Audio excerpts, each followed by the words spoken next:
मनात भूते. नमस्कार भक्तो. श्री गजानन प्रसन्न श्री स्वामी समर्थ. भक्तो, श्री गजानन महाराजांचा दृष्टांत झालेल्या माऊलीचा अनुभव ऐकताना अक्षरशः अंगावर शहारे आणि डोळ्यात अश्रू आले. भक्तो, या माऊलीचे नाव आहे राधिका देशमुख. ते राहतात नागपूर येथे.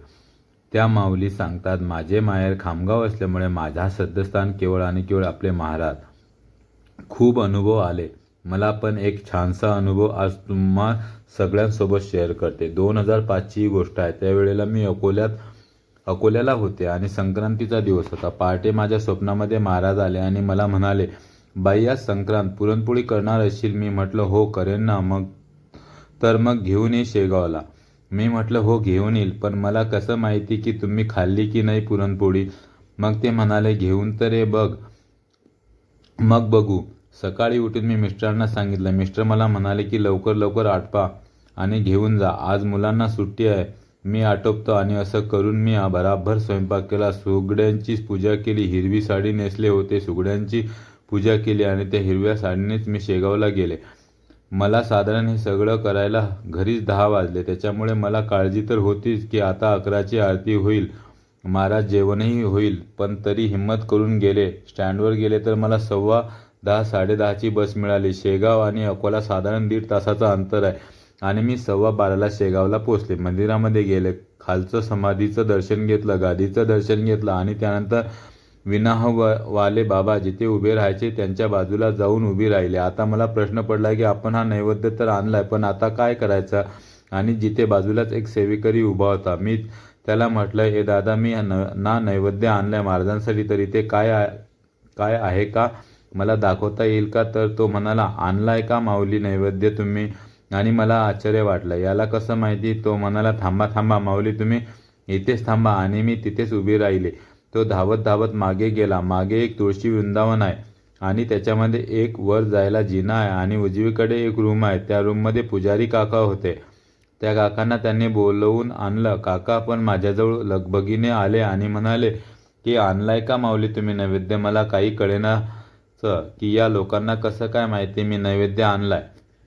मी म्हटलं मनातल्या मनात की जाऊ दे ना, आपल्याला नैवेद्य दाखवायला मिळतो. असं करून मी त्यांच्या मागे गेले. ते म्हणाले, या माऊली माझ्या मागे. मला आता त्या काकांनी त्या रूममध्ये नेलं आणि कपाट उघडून छान चांदीचं ताट काढलं, 2 वाट्या काढल्या, तांब्या भांडं काढलं, तांब्यामध्ये पाणी घेतलं आणि म्हणाले की माऊली तुम्ही खाली बसा आणि छान व्यवस्थित नैवेद्य काढा या ताटात. मी महाराजांनी त्या दिवशी केळीचं पान घेऊन गेले होते. मी चांदीच्या ताटावरती केळीचं पान ठेवलं, त्यांच्यावरती व्यवस्थित छान नैवेद्य काढला. मी तुळशीचं पान सुद्धा नेलं होतं आठवणीने आणि ते मी वरण भातावरती ठेवलं आणि ताट घेऊन उभे राहिले आणि काकांना म्हटलं, हे घ्या नैवेद्य. ते म्हणाले, नाही, हा नैवेद्य तुम्हीच दाखवणार आहात. आज तुम्ही आणलाय ना, मग तुमच्याच हाताने दाखवा.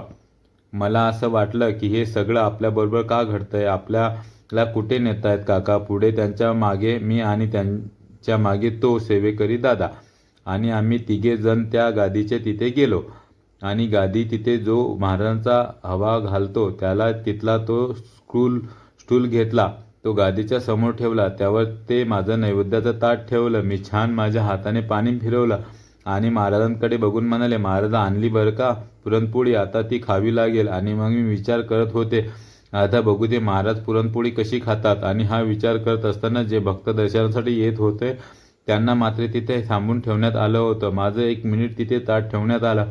मग मीच ते ताट उचललं आणि मला प्रश्न पडला की आता या ताटाचं मी काय करू? आणि तेवढ्यात काकांच्या आणि माझ्यामध्ये एक 6 फूट व्यक्तिमत्व असलेले अगदी तेजस्वी असे बाबा आले आणि मला एवढेच करारी शब्दामध्ये म्हणाले, आणलाय का हा नैवेद्य? मी म्हटलं हो. आणलाय ना पुरणपोळी? आणि आणली असशील.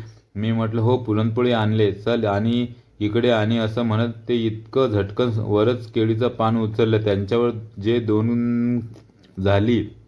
त्या काकांनी मला चांदीच्या वाट्या दिल्या होत्या, त्यांच्यातले पदार्थ, कढी आणि वरण, ते सगळं त्यांनी त्या पदार्थावर टाकलं आणि माझ्या हातात चांदीच्या वाट्या दिल्या आणि म्हणाले की ठीक आहे. ते झटकन घेतलं आणि पुजारी काकांना ते म्हणाले त्यांना जरा प्रसाद वगैरे द्यायचा का, असं म्हणून ते निघून पण गेले. आणि हे सगळं विलक्षण घडलं. इतकं काही पटकन कळलं नाही. ते बाबा आले कुठून, माझा नैवेद्य घेतात काय, मला काय सुचवतात नव्हतं.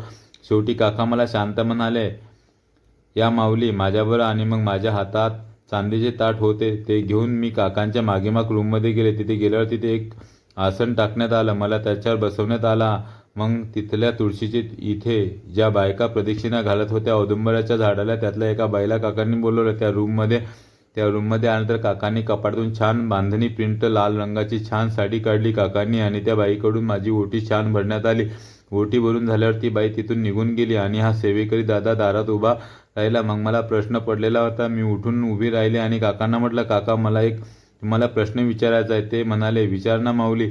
मी म्हटले, मी जेव्हा इथं आले तेव्हा हा सेवेकरी दचकून मला म्हणतो की आणलाय का नैवेद्य. मग तुम्ही पण घाई गडबडीने आले आणि म्हणाले की आणलाय का तुम्ही नैवेद्य. जर तुम्हाला मला माहिती होतं का कोणी नैवेद्य घेऊन येणार आहे तर ते म्हणाले की तुम्ही विचारलात म्हणून सांगतो माऊली, बसा खाली. मी पुन्हा खाली बसले तर काका म्हणाले, बाई सकाळी माझ्या स्वप्नात महाराज आलेले आणि महाराज मला म्हणाले की हिरवी साडी नेसून पुरणपोळीचे नैवेद्य घेऊन आज एक बाई येणार आहे तेव्हा मी जेवणार आहे. बाप रे, इतकं रडायला आलं की मी काकांच्या पायावर डोकं ठेवून मी एवढे रडले आणि काकांना मी म्हणाले, काका आज आपली माऊली माझ्याकडे थांबली. हो, खरंच थांबली. मला काहीच शब्द सुचत नव्हते. खूप रडत होते मी. काका म्हणाले, ताई तुम्ही किती भाग्यवान आहात. आज साक्षात महाराजांनी तुमचा नैवेद्य जेवायला घेतला. तुम्ही रडता का. तुम्ही तर खूप स्वतःला भाग्यवान समजायला हवं. मी म्हटलं, काका मला ते काहीच सांगू नका. माझ्याजवळ खरंच आज शब्दांच नाही बोलायला. काका म्हणाले, तुम्ही खरंच काळजी नका करू. अजून आम्ही पण जेवलेलो नाही. आज जो इथला गादीच्या जवळचा कर्मचारी वर्ग आहे त्यापैकी कोणीही अजून जेवलेलं नाही. बापरे, मला खूप वाईट वाटलं. मी काकांना म्हटलं, काका मी तर फक्त महाराजांपुरतं आणलेलं नैवेद्य, मला काही कल्पना नव्हती. काका म्हणाले, तुम्ही कशाला चिंता करता ताई. आम्ही थांबलोय. आमचं सगळं अन्न तयार आहे. आमचे पॅकेट तयार असतात. जिथे जाऊन आम्ही आता जेवणार. मी काकांना म्हटलं, काका धन्यवाद धन्यवाद. माझी माऊली तिला कोटी कोटी प्रणाम. तर भक्तो, हा महाराजांचा चमत्कार, या माऊलींचा अनुभव तुम्हाला कसा वाटला मला नक्की कमेंट्समध्ये कळवा. आणि जय गजानन गणगण गणात मोते. आणि माझा चॅनलला लाईक आणि सबस्क्राईब करायला विसरू नका. जय गजानन.